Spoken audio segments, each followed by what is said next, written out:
Nadreen, शेर अफजल मरवत ने जो कदम उठाया आईनी अदालत में, वो गए कि वजीर आला तब्दील किया जाए। जो नया वजीर आला सुहेल आफरीदी है वो ठीक नहीं है। अली अमीन गंडापुर को वापस वजीर आला खैबर पख्तूनख्वा बनाया जाए। इस मामले पे शेर अफजल मरवत पे ज्यादा तनकीद हो नहीं रही, क्योंकि पाकिस्तान तहरीक इंसाफ के लोग ये समझते हैं कि अब वो पाकिस्तान तहरीक इंसाफ का हिस्सा नहीं है, और इमरान खान पहले ही उनके बारे में बता चुके हैं कि ये आदमी हम में से नहीं है। लिहाजा अगर वो धोखा दे या कोई बात करे तो तहरीक इंसाफ के लोग इसको मान लेते हैं, ठीक है, क्योंकि इमरान खान ने भी बता दिया और उनके दिमाग में भी ये बात है कि ये इमरान खान का वफादार नहीं है, ये आदमी धोखा दे सकता है, इमरान खान साहब ने इनको पार्टी से निकाल दिया है। तो इससे कोई फर्क नहीं पड़ा पाकिस्तान तहरीक इंसाफ के लोगों को। लेकिन अली अमीन गंडापुर पे बहुत तनकीद हो रही है, क्योंकि अली अमीन गंडापुर ने उसके बाद जो एक ट्वीट किया, वो ट्वीट बड़ा अजीब सा है। अली अमीन गंडापुर ने कहा कि मैंने अपने लीडर इमरान खान के हुक्म के मुताबिक बिला किसी ताखीर के अपनी वजारत आला के इस्तीफे की हदायत पर अमल दरामद करवाकर अपना फर्ज अदा किया। किसी भी तरह के केस या अदालती कार्रवाई के साथ ना मेरा ताल्लुक है और ना मेरा कोई अमल दखल है। अली अमीन गंडापुर, ये उन्होंने अपने ट्विटर अकाउंट से ये पोस्ट कर दिया। इसको आप दो तरह देख सकते हैं। देखें, अली अमीन गंडापुर साहब के ऊपर तनकीद क्यों हो रही है इस ट्वीट के बाद? वो इसलिए हो रही है कि शेर अफजल मरवत ने जो नुक्ता उठाया अपने केस में वो ये है कि अली अमीन गंडापुर को वजारत आला से इमरान खान ने हटाया, और इमरान खान क्योंकि एक नाअहल शख्स हैं और सजा याफ्ता शख्स हैं, तो उनके दबाव के ऊपर वजीर आला की तब्दीली गैर आईनी और गैर कानूनी है। ये है जी शेर अफजल मरवत का केस। अली अमीन गंडापुर ने अपने इस स्टेटमेंट में इस बात की तौसीक की और इस बात को कंफर्म किया कि वाकई उन्होंने इमरान खान के हुक्म पर ही अपनी वजारत आला छोड़ी थी। हालांकि छोड़ी इमरान खान साहब के हुक्म के ऊपर ही थी, लेकिन इस मौका पर अली अमीन गंडापुर साहब ने उस बात को कंफर्म किया। यानी शेर अफजल मरवत ने कहा कि इमरान खान नाअहल है, इमरान खान जो है वो सजा याफ्ता है, लिहाजा उनके कहने के ऊपर या उनके दबाव के ऊपर वजारत आला में तब्दीली गैर आईनी गैर कानूनी है। ये शेर अफजल का मौकिफ है। तो अली अमीन गंडापुर साहब आते हैं और वो कहते हैं जी बिल्कुल मैंने उन्हीं के कहने पे छोड़ा था। इसको इस एंगल से देखा जा सकता है। दूसरा यह है कि अली अमीन गंडापुर साहब ये बता रहे हैं कि मैंने तो इमरान खान की बात मान ली थी और मेरा इस केस से कोई ताल्लुक नहीं है।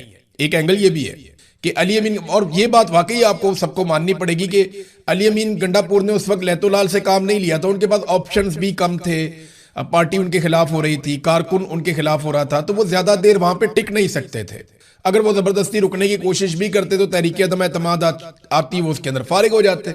लेकिन अब अली अमीन गंडापुर साहब इस बात की तस्दीक कर रहे हैं कि जो शेर अफजल मरवत ने कहा, बात तो वही है कि मैंने इस्तीफा इमरान खान साहब के कहने के ऊपर दिया था। तो ये एक तरह से उन्होंने शेर अफजल मरवत की बात की तौसीक कर दी। अब यहां अली अमीन गंडापुर साहब ये भी कह सकते थे कि जी ये दरखास्त वापस ली जाए। देखें ना, आप ये वीडियो देखें, जो ताल्लुक शेर अफजल मरवत और अली अमीन गंडापुर का स्टेज पे नजर आ रहा है, जैसे जफ्फियां डाल रहे हैं, मिलकर हाथ उठा रहे हैं, और जिस तरीके से ये अपनी मकबूलियत शो कर रहे हैं, हालांकि उस वक्त दोनों अवाम में मकबूल नहीं थे। ये वो हालात थे जब शेर अफजल मरवत को इमरान खान साहब ने पार्टी से निकाल दिया हुआ था और अली अमीन गंडापुर साहब उनको पार्टी के अंदर रखना चाहते थे। तो ये आपस में देखें किस तरह शेरो शक्कर थे। ये भी एक टाइम था। अब अली अमीन गंडापुर साहब के कोई बुरे ताल्लुकात तो नहीं है शेर अफजल मरवत से, तो वो उन्हें फोन करके कह सकते हैं कि भाई आपने ये क्या किया। आपका एक करीबी दोस्त है, उससे आपका एक बहुत अच्छा ताल्लुक है, और वो आपके हवाले से एक पिटीशन डाल देता है आईनी अदालत में, और आपको ये पता ही नहीं है। How is it possible? तो इस पे जो बात की है बैरिस्टर गौहर ने, जो चेयरमैन है पाकिस्तान तहरीक इंसाफ के इस वक्त, उन्होंने इसे साजिश करार दिया। शेर अफजल की वजीर आला खैबर पख्तूनख्वा को हटाने की आईनी दरखास्त एक साजिश है, ये बैरिस्टर गौहर ने कहा। रुकन असेंबली भी है शेर अफजल मरवत साहब, उनकी जानिब से वजीर आला अली अमीन गंडापुर की बहाली की दरखास्त को साजिश करार देते हुए बैरिस्टर गौहर ने कहा कि वजीर आला हटाने की इजाजत सिर्फ बानी चेयरमैन इमरान खान देते हैं और सुहेल आफरीदी उनकी मर्जी से बने हैं, ये फैसला तब्दील नहीं हो सकता। एक तरह से ये भी तौसीक कर रहे हैं। असल में देखें बड़ा टेक्निकल मामला है। इमरान खान साहब का ये हुक्म था कि वजीर आला तब्दील कर दिया जाए, और इमरान खान साहब ने ही फाइनल किया था कि सुहेल आफरीदी को वजीर आला बनाया जाए। ये बात एक हकीकत है, लेकिन इसी एक नुक्ते को कानूनी जवाब फराहम करके अब इमरान खान साहब क्योंकि नाअहल है, वो सजा याफ्ता है जनाब, उनके दबाव पे हटाया, लिहाजा वापस बहाल किया जाए। और यहां आईनी अदालत से आप किसी भी बात की तवक्को कर सकते हैं, यहां कुछ भी हो सकता है। अब जो सबसे इंपॉर्टेंट खबर है ना, वो दी थी शहजाद अकबर साहब ने। शहजाद अकबर साहब ने कहा था कि ये साजिश 3 लोगों ने मिलकर बनाई, और आज से कुछ दिन पहले शहजाद अकबर साहब ने ये सारा भांडा फोड़ा था। चंद दिन पहले शहजाद अकबर साहब ने एक वीलॉग में ये बताया था कि 3 लोगों की मुलाकात हुई है चक शहजाद के एक फार्म हाउस पे, और उसमें शेर अफजल मरवत, राणा सनाउल्लाह और गंडापुर का उन्होंने नाम लिया था। और ये 1 अप्रैल को उन्होंने कहा था मुलाकात हुई है, उसमें चंद चीजें तय पा गई थी। और इस पिटीशन का फाइल करना भी उसी वक्त तय पा गया था जो अब फाइल कर दी गई है। ये शहजाद अकबर साहब ने पहले खबर दे दी थी, कार्रवाई अब हो गई है, मजीद तफसीलात आपको मिलती रहेंगी। तो खैबर पख्तूनख्वा की जो हुकूमत है, जिसमें इस वक्त वजीर आला सुहेल आफरीदी हैं, उसके ऊपर मीडिया की तरफ से भी अब यलगार की जा रही है, उसके लिए जमीन तंग की जा रही है। वहां गंदम की फराहमी बंद कर दी गई है, गैस की फराहमी बंद कर दी गई है। अचानक से दहशतगर्दी के वाकयात बहुत बढ़ गए हैं, ड्रोन से भी लोग शहीद हो रहे हैं, मार्टर से भी लोग शहीद हो रहे हैं। जब ये सारी चीजें आप प्लस माइनस करके देखते हैं तो ये एक हुकूमत को मुकम्मल तौर पे नाकाम बनाने की कोशिश है। और आपको पता है पाकिस्तान की मिलिट्री एस्टेब्लिशमेंट इन कामों में बड़ी माहिर है, वो हमेशा से यही करते चले आए हैं। और अब वो अपने तमाम हथकंडे इस्तेमाल कर रहे हैं मीडिया समेत, और कोशिश करेंगे कि सुहेल आफरीदी अगर बात मानते हैं तो ठीक है, अगर वो कंट्रोल में आ जाते हैं और मर्जी के मुताबिक चलते हैं तो फिर तो ठीक है। लेकिन अगर सुहेल आफरीदी उसी रास्ते पर चलते हैं जो इमरान खान ने बताया हुआ है तो उनकी हुकूमत गिराने की कोशिश की जाएगी। मैं ये कह रहा हूं कोशिश की जाएगी। हो सकता है कि आईनी नुक्ता नजर से आईनी अदालत कह दे जी बहाल कर दो अली अमीन गंडापुर को, तो फिर क्या होगा? मैं बताता हूं क्या होगा। फिर यह होगा कि तहरीक इंसाफ के ऊपर अवाम का दबाव बहुत ज्यादा बढ़ेगा और खैबर पख्तूनख्वा असेंबली के अंदर अली अमीन गंडापुर के खिलाफ तहरीक अदम एतमाद पेश की जाएगी और फिर उनको उतारा जाएगा और फिर उनकी जगह पे किसी और बंदे को लाया जाएगा। ये यहाँ पे आप इमरान खान के बगैर हुकूमत नहीं बना सकते। आप गवर्नर राज लगा लें, जबरदस्ती कर लें, कोई इमरजेंसी नाफिज कर लें, कोई आप गंद मार लें, उसका फायदा इमरान खान को ही होगा। वहां पाकिस्तान तहरीक इंसाफ को आप ऐसे नाकाम नहीं बना सकते। जब तक इमरान खान जेल के अंदर आपने बंद किया हुआ है, जोर जबरदस्ती से आपने पाकिस्तान तहरीक इंसाफ को कंट्रोल किया हुआ है, तब तक आप कारकर्दगी की बुनियाद के ऊपर भी वहां पे इमरान खान साहब को डीफेम नहीं कर सकते। ये बात पाकिस्तान की मिलिट्री एस्टेब्लिशमेंट समझ नहीं रही, लेकिन वो लगातार कोशिश कर रहे हैं। नाज़रीन, इमरान खान साहब के केसेस के हवाले से एक बड़ी अजीबोगरीब सूरत हाल पैदा हो गई। आपको पता है इमरान खान साहब का केस अलकादर यूनिवर्सिटी वाला वो चल रहा था इस्लामाबाद हाई कोर्ट में। 1.25 साल हो गया पाकिस्तान तहरीक इंसाफ ने एक दरखास्त डाली हुई थी सजा मुअत्तल करने की। इस्लामाबाद हाई कोर्ट वो सजा मुअत्तली की दरखास्त सुन ही नहीं रहा था। पहले एक और चीफ जस्टिस थे, फिर ये वाले चीफ जस्टिस भी थे, तो ये दरखास्त कोई सुन ही नहीं रहा था। 1.25 साल से नहीं सुनी, लेकिन एकदम दरखास्त आती है जनाब कि आप अपील सुन लें सजा के खिलाफ। तो उन्होंने कहा जी हम सजा के खिलाफ जो अपील वाला केस है वो सुन लेते हैं, जो सजा मुअत्तली वाला उसको हम बर्खास्त कर देते हैं, उसको फारिग कर दिया। वो दरखास्त ही मुस्तरद कर दी जहां पे इमरान खान साहब की सजा मुअत्तली होनी थी। अब इस फैसले के खिलाफ इमरान खान साहब के वकला ने कहा जी हम अपील करना चाहते हैं। अब ये उनका हक भी है कि हाई कोर्ट ने एक फैसला दिया है, उस फैसले के खिलाफ हाई कोर्ट में या सुप्रीम कोर्ट में जहां वो चाहें वो अपील दायर कर सकते हैं। लेकिन अपील दायर करने के लिए उन्हें जाना पड़ेगा इमरान खान साहब के पास और वकालतनामे पे दस्तखत करके इमरान खान साहब से इजाजत लेकर आना पड़ेगा। अब वो बार बार बताते हैं अदालत में कि जनाब अपील दायर करनी है आपके फैसले के खिलाफ, लिहाजा मेहरबानी करें इमरान खान साहब से वकालतनामे पे दस्तखत करवाने दें। तो वहां जज साहब ये कहते हैं कि नहीं वो आपका अपना मसला है, हमारा मसला नहीं है। जहां पाकिस्तान तहरीक इंसाफ इमरान खान साहब के खिलाफ होने वाले एक फैसले के खिलाफ अपील में जाना चाहती है, वहां पे जज साहब कहते हैं कि जनाब वकालतनामे पे दस्तखत कराना आपका अपना मसला है। और अब जज साहब ने एक और फैसला जारी कर दिया है जहां वो अब सजा सुनाना चाहते हैं इमरान खान साहब को। तो ये जनाब अब अलकादर वाला केस है। हैरान कुन सूरत हाल है। इसको बहुत सारे जर्नलिस्ट उन्होंने रिपोर्ट किया, लेकिन एहतशाम कियानी साहब ने बहुत शानदार रिपोर्ट किया। इमरान खान और बुशरा बीबी के वकील सलमान अकबर राजा ने इस्लामाबाद हाई कोर्ट के चीफ जस्टिस सरफराज डोगर की सरबराही में डिवीजन बेंच को बार बार बताया कि इमरान खान और बुशरा बीबी की सजा मुअत्तली की दरखास्तें मुस्तरद करके अपीलें सुनने के फैसले के मुतासरा है और अपील दायर करना चाहते हैं कि जनाब आपने ये क्या किया, क्या फैसला दिया आपने, जो कैदी का बुनियादी हक है। लेकिन सुपरिटेंडेंट अडयाला जेल अपील के लिए वकालतनामे पर दस्तखत करवाकर नहीं दे रहा। लेकिन चीफ जस्टिस सरफराज डोगर ने उस पर कोई दिलचस्पी नहीं की और जब ऑर्डर लिखवाया तो सुपरिटेंडेंट अडयाला जेल को यह कहा कि ये जो मेरा वाला केस है ना जिसमें मैं सजा दोबारा देना चाहता हूं, इसमें आप वकालतनामे पे दस्तखत करवा दें। अंदाजा करें एक ही जज है, एक ही अदालत है, उसी अदालत में केसेस लगे हुए हैं। वकील कहता है जनाब ये वाला जो केस है इसमें मैं इमरान खान के वकालतनामे पे दस्तखत करवाना चाहता हूं। जज कहता है नहीं मेरा मसला नहीं है ये। वो वकील कहता है जनाब आप इजाजत दें मैं वकालतनामे पे दस्तखत करवा के ले आऊं, मैं अपील करना चाहता हूं। जज कहता है नहीं मेरा मसला नहीं है। लेकिन दूसरे ऑर्डर में वही जज कहता है कि जनाब वकालतनामे पे दस्तखत करवाएं क्योंकि इस केस में मैंने सजा देनी है।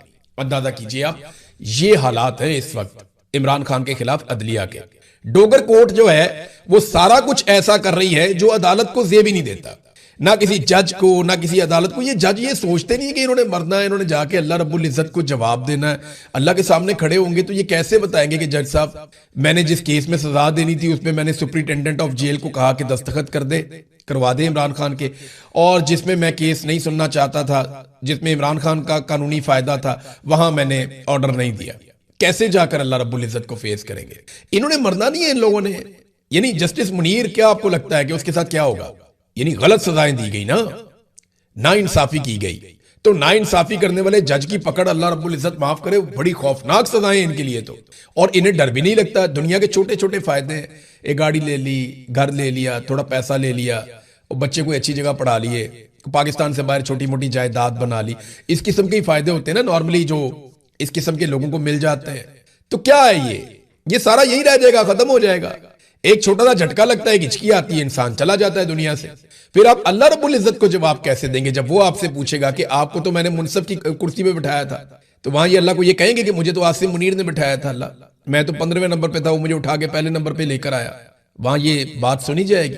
नहीं सुनी जाएगी। एक दफा सोच ले, अगर आप ये जुमले मेरे सुने तो, और एक दफा कुरान पाक निकाल के पढ़े और देखें कि आपके ऊपर कितना बोझ है। अहादीस के अंदर पढ़े और देखें कि आपके ऊपर कितना बोझ है। आप नाइंसाफी कर रहे हैं। माजी में भी ऐसे जजेस गुजरे हैं, तारीख भी उनको बहुत बुरे लफ्जों में याद रखती है। आप कोई अच्छे लफ्जों में याद नहीं रखे जाएंगे, आपकी अपनी औलाद आपको बुरे अल्फाज से पुकारा करेगी। ये मेरी बात आप लिख के रख लें, और ये होगा आपके साथ। साकिब बशीर साहब ने इसके ऊपर ट्वीट किया, उन्होंने कहा वैसे हद ही हो गई है। गोया इस्लामाबाद हाई कोर्ट लिख रही है कि 190 मिलियन पाउंड केस में वकील की तब्दीली की सूरत में सिर्फ वकालतनामे में दस्तखत करवा के जेल हुक्म दें। उन्होंने कहा जी साहब को थोड़ा सा दिल बड़ा करके लिखना चाहिए था, ये कैदी का हक है, फेयर ट्रायल के लिए जरूरी है, और जेल सुप्रिंटेंडेंट इसका पाबंद है कि वकालतनामे जो भी हैं वो दस्तखत करवाए जाएं। लेकिन जज ने ये नहीं लिखा। जज ने कहा जी मेरा वाला जो फायदा है ना, जो मैंने करना है उसके ऊपर आप दस्तखत करवा के दें, और जो मेरे फैसले के खिलाफ अपील आ रही है उस पर आप जाने, आपका काम जाने, मैं उसके लिए कोई ऑर्डर जारी नहीं करता, और कहते हैं जाके आईनी अदालत से मिल लो। नाज़रीन, गंदम का बहरान बहुत तेजी से बढ़ता चला जा रहा है, और कर्जों के बढ़ने की रफ्तार में बहुत तेजी से पाकिस्तान में इजाफा हो रहा है। ये अभी हमें समझ नहीं आ रही, क्योंकि मौजूदा रजीम जिसे आसिम मुनीर साहब कंट्रोल कर रहे हैं, ये समझ आने ही नहीं दे रहा। ये आने वाले वक्त में आने वाली नस्लों तक को पता चल जाएगा कि पाकिस्तान के ऊपर कितना बोझ पड़ गया है। ये जितना कर्जा आसिम मुनीर साहब और इनके साथियों ने ले लिया है, पाकिस्तान की पूरी तारीख में इतना कर्जा नहीं लिया गया, और ये इसी रफ्तार से कर्जा लेते चले जा रहे हैं। इन्होंने जीरो बॉन्ड जारी किए, इन्होंने लगभग 80 अरब रुपया लिया, और पाकिस्तानियों को 550 अरब देना पड़ेगा 15 साल के बाद। नाजरीन, इन्होंने वो कर दिया पाकिस्तान की मईशत के साथ कि कोई बहुत बड़ा मईशत दान भी आ जाए ना, वो पाकिस्तान के अंदर पाकिस्तानी अवाम कुर्बानी भी दे, तो 10-15 साल से पहले पाकिस्तान इस शिकंजे में से नहीं निकल सकता जो इन्होंने पाकिस्तान के साथ कर दिया। और जितने दिन ये पाकिस्तान के अंदर इक्तदार में रहेंगे, हर गुजरते दिन के साथ जिस तरह ये कर्जा ले रहे हैं, जिस तरह ये मईशत को डबो रहे हैं, जिस तरह ये हर चीज को बर्बाद कर रहे हैं, मुल्क खसारे में जा रहा है, हर गुजरते दिन की कीमत पाकिस्तानियों को महीनों तक चुकानी पड़ेगी। ये बात आप मेरी लिख कर रख लें। इकोनॉमी पर बात होने ही नहीं दे रही है। मीडिया के अंदर इन्होंने ड्रामा लगाया होता है कि पीटीआई के इख्तलाफात के ऊपर कर लो प्रोग्राम, फलाने के स्टेटमेंट के ऊपर कर लो प्रोग्राम, जनाब बरवत ने ये कर दिया इसके ऊपर प्रोग्राम कर लो, उस पर कर लो। भाई असल काम ये है, पाकिस्तान की इकोनॉमी बर्बाद हो गई, आम आदमी रुल गया पाकिस्तान का। गुर्बत और महंगाई की शरह रिकॉर्ड इजाफे के साथ बढ़ गई है। पाकिस्तान में बेरोजगारी की शरह बहुत ज्यादा बढ़ गई है। नौजवान बेरोजगार फिर रहे हैं, उनके पास काम करने के लिए नहीं है, और हर उम्मीद नौजवानों से छीन ली गई है। सरमाया पाकिस्तान से बाहर निकल रहा है, बाहर से कोई आदमी पैसा पाकिस्तान में लाने के लिए तैयार नहीं है। और आज पाकिस्तान का मीडिया अवाम के सामने माइक लेकर भी नहीं जा रहा कि अवाम से पूछा जाए कि जनाब क्या सूरत हाल है, आपके ऊपर क्या गुजर रही है। कुछ भी नहीं हो रहा ऐसा। ये इंतहाई अफसोसनाक सूरत हाल है। आसिम मुनीर साहब अब ईरान जाएंगे, तो खबरें ऐसे आई हैं कि शायद ये दौरा मुलतवी हो सकता है, लेकिन ज्यादा खबरें यही हैं कि आसिम मुनीर साहब ईरान के दौरे पर जाएंगे। जाना तो उन्हें है, थोड़ा बहुत ऊपर नीचे हो सकता है, और कोशिश यही है कि ईरान और अमेरिका किसी ऐसे नतीजे पर पहुंच जाए जहां पे यूरेनियम का मसला और आबना हुर्मुज का मसला हल हो जाए, और ईरान जो चाहता है उसमें कुछ चीजें ईरान को मिल जाए, और डोनाल्ड ट्रंप को फेस सेविंग मिले ताकि दुनिया की जान छूटे इस लड़ाई से। उधर प्यूटन ने कुछ चीजें बताई हैं प्रेसिडेंट शी को, क्योंकि आपको पता है कि प्यूटन इस वक्त दौरे पर हैं चाइना के, और वहां उनकी मुलाकात हुई है प्रेसिडेंट शी के साथ। तो उन्होंने बताया कि कुछ चीजें तय पा गई थी, और कुछ मामला हल होने के करीब पहुंच गए थे।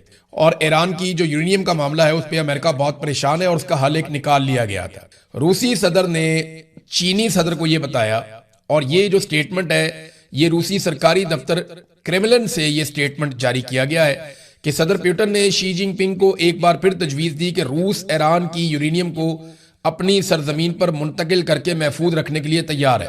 उन्होंने बताया कि रूस ऐसा सिर्फ इसलिए करना चाहता है ताकि ईरान, अमेरिका और इसराइल के दरमियान जो कशीदगी है वो कम की जा सके और खित्ते में अमन आ जाए। सदर पुतिन ने कहा था कि इब्तदाई तौर पर तमाम फरीक इस फार्मूले पर मुत्तफिक हो गए थे, यानी अमेरिका, इसराइल और ईरान सब मान गए थे कि ठीक है यूरेनियम अगर चली जाती है रूस में तो इससे सब मुत्तफिक हो जाएंगे। लेकिन बाद में अमेरिका ने मौक़िफ़ सख्त करते हुए मुतालबा किया कि यूरेनियम रूस जाने की बजाय अमेरिका की निगरानी में उसे मुंतकिल किया जाए और अमेरिका के पास मुंतकिल हो जाएगी। उसके बाद ईरान ने भी अपना मौक़िफ़ बदल लिया। अब रशिया ये कहता है कि हम दोबारा से ईरान को कायल करने की कोशिश कर सकते हैं अगर अमेरिका इस बात के ऊपर आमादा हो जाता है तो। इसराइल की खैर है, अमेरिका आमादा हो गया तो बात खत्म। इसराइल तो 1.5-2 घंटे की खुराक है ईरान की, अगर वो नहीं मानेगा तो ईरान खुद ही उसको मना लेगा। लेकिन असल मामला ये है कि अमेरिका इस बात को मान ले। तो रूसी सदर ने कहा जी पहले इस चीज के ऊपर ये लोग मुत्तफिक हो गए थे लेकिन उसके बाद दोबारा से बिगड़ गए। अब एक और खबर आ रही है इसी यूरेनियम के हवाले से, और वो सुप्रीम लीडर के हवाले से है। मुश्तबा खामनाई जो ईरान के मौजूदा सुप्रीम लीडर हैं, उन्होंने मुल्क के आला हुकाम को हदायत दी है कि ईरान का अफसूदा शुदा यूरेनियम किसी भी सूरत मुल्क से बाहर मुंतकिल नहीं किया जाएगा। यानी जो भी करना उसके साथ ईरान के अंदर करो, निगरानी में हो जाए, कुछ भी हो जाए, लेकिन ईरान से बाहर मुंतकिल नहीं किया जाएगा। ये खबर बैनुल अक़वामी खबर रसां इदारे दे रहे हैं और ईरान की जानिब से जो न्यूज एजेंसीज हैं वो इसका दावा करती हैं। जबकि अमरीकी मीडिया एक और बात भी कर रहा है, वो ये कह रहे हैं जी ये खबर दुरुस्त नहीं है, हमारी ईरान के साथ बातचीत चल रही है और चीजें फाइनलाइज हो रही हैं। पाकिस्तानी आर्मी चीफ जा रहे हैं ईरान में और इसी पर बात होने जा रही है कि यूरेनियम को निकाला जाए ईरान के अंदर से बाहर। अब देखें आसिम मुनीर साहब इस पे ईरान को कायल कर सकते हैं या कायल नहीं कर सकते, और किन चीजों पे ईरान मान जाता है, किन चीजों पे नहीं मानता, क्योंकि यहां से जंग खत्म होनी चाहिए, सारी दुनिया के लिए यही बेहतर है। डोनाल्ड ट्रंप ने एक और रात होती है वो अजीबोगरीब धमकी वाले ट्वीट करना शुरू हो जाते हैं। डोनाल्ड ट्रंप ने कहा a whole civilisation will die tonight, कि आज रात सारी सिविलाइजेशन जो है वो एक मार दी जाएगी, यानी वो मर जाएगी, पूरी सिविलाइजेशन ही मर जाएगी, पूरी तहजीब मिटा दें। ऐसी खौफनाक धमकी डोनाल्ड ट्रंप ने दी है, और never to be brought back again, और वो कभी वापस जिंदा नहीं हो सकेंगे। मैं ये नहीं करना चाहता लेकिन मैं ये कर गुजरूंगा। और फिर उन्होंने ये कहा कि हालांकि ईरान में इस वक्त टोटल रिजीम चेंज हो चुका है, हालांकि कोई रिजीम चेंज नहीं हुआ, वही सारा ईरान है उसी तरह है, बल्कि ये जितनी अमेरिका को और इसराइल को फैंटी लगी है ये तो मौजूदा रिजीम ने लगाई है। आयतुल्लाह अली खामनाई तो पहले ही शहीद हो गए थे। बहरहाल वो अपनी तसल्ली के लिए कहते हैं कि जनाब रिजीम चेंज हो गया है और बेहतर लोग यहाँ पे मौजूद हैं, और मैं उम्मीद करता हूँ कि वो लोग चीज़ों को बेहतर अंदाज में करेंगे और जो 47 साल एक बदमाशी है उसका खात्मा हो जाएगा। डोनाल्ड ट्रंप की इस किस्म की एक ट्वीट भी है अभी इस वक्त। नाजरीन एक और बड़ी जबरदस्त खबर मेरे हाथ लगी है, खबर बड़ी मजेदार है, मैं चाहता हूं उसको अगले वीलॉग में तसल्ली के साथ आपको बताऊं कि चीन के J-10CE लड़ाका तैयारे जिन्हें पाकिस्तान भी इस्तेमाल करता है, इमरान खान साहब ने इनका मुआहदा किया था चीन के साथ, और ये इसलिए हमने लिए थे कि हमें आइडिया हो गया था कि इंडिया जदीद राफेल तैयारे लेने वाला है, तो हमें उनके मुकाबले के लिए कुछ बेहतर तैयारे चाहिए थे। तो फिर हमने चीन के साथ मुआहदा किया था J-10CE लड़ाका तैयारों का, और मैंने जब पहली मरतबा 10 तैयारे आए थे तो बड़ा ज़बरदस्त एक वीलॉग बना के बताया भी था कि ये 4.5 जनरेशन के तैयारे किस नौइयत के हैं। तो ये बड़ी ज़बरदस्त इन तैयारों का एक मुकाबला हुआ है यूरोप के तैयारों के साथ। ज्यादा देर वहां पे टिक नहीं सकते थे, अगर वो जबरदस्ती रुकने की कोशिश भी करते तो तहरीक अदम एतमाद आती, वो उसके अंदर फारिग हो जाते। लेकिन अब अली अमीन गंडापुर साहब इस बात की तस्दीक कर रहे हैं कि जो शेर अफजल मरवत ने कहा बात तो वही है कि मैंने इस्तीफा इमरान खान साहब के कहने के ऊपर दिया था, तो ये एक तरह से उन्होंने शेर अफजल मरवत की बात की तौसीक कर दी। अब यहां अली अमीन गंडापुर साहब ये भी कह सकते थे कि जी ये दरखास्त वापस ली जाए। देखें ना आप ये वीडियो देखें, जो ताल्लुक शेर अफजल मरवत और अली अमीन गंडापुर का स्टेज पे नजर आ रहा है, जैसे जफ्फियां डाल रहे हैं, मिलकर हाथ उठा रहे हैं, और जिस तरीके से ये अपनी मकबूलियत शो कर रहे हैं, हालांकि उस वक्त दोनों अवाम में मकबूल नहीं थे। ये वो हालात थे जब शेर अफजल मरवत को इमरान खान साहब ने पार्टी से निकाल दिया हुआ था और अली अमीन गंडापुर साहब उनको पार्टी के अंदर रखना चाहते थे। तो ये आपस में देखें किस तरह शेरो शक्कर थे, ये भी एक टाइम था। अब अली अमीन गंडापुर साहब के कोई बुरे ताल्लुकात तो नहीं है शेर अफजल मरवत से, तो वो उन्हें फोन करके कह सकते हैं कि भाई आपने ये क्या किया, आपका एक करीबी दोस्त है, उससे आपका एक बहुत अच्छा ताल्लुक है, और वो आपके हवाले से एक पिटीशन डाल देता है आईनी अदालत में और आपको ये पता ही नहीं है, हाउ इज इट पॉसिबल। तो इस पे जो बात की है बैरिस्टर गोहर ने, जो चेयरमैन है पाकिस्तान तहरीक इंसाफ के इस वक्त, उन्होंने इसे साजिश करार दिया। शेर अफजल की वजीर आला खैबर पख्तूनख्वा को हटाने की आईनी दरखास्त एक साजिश है, ये बैरिस्टर गौहर ने कहा। रुकन असेंबली भी है शेर अफजल मरवत साहब, उनकी जानिब से वजीर आला अली अमीन गंडापुर की बहाली की दरखास्त को साजिश करार देते हुए बैरिस्टर गौहर ने कहा कि वजीर आला हटाने की इजाजत सिर्फ बानी चेयरमैन इमरान खान देते हैं और सुहेल आफरीदी उनकी मर्जी से बने हैं, ये फैसला तब्दील नहीं हो सकता। एक तरह से ये भी तौसीक कर रहे हैं। असल में देखें, बड़ा टेक्निकल मामला है। इमरान खान साहब का ये हुक्म था कि वजीर आला तब्दील कर दिया जाए और इमरान खान साहब ने ही फाइनल किया था कि सुहेल आफरीदी को वजीर आला बनाया जाए। ये बात एक हकीकत है, लेकिन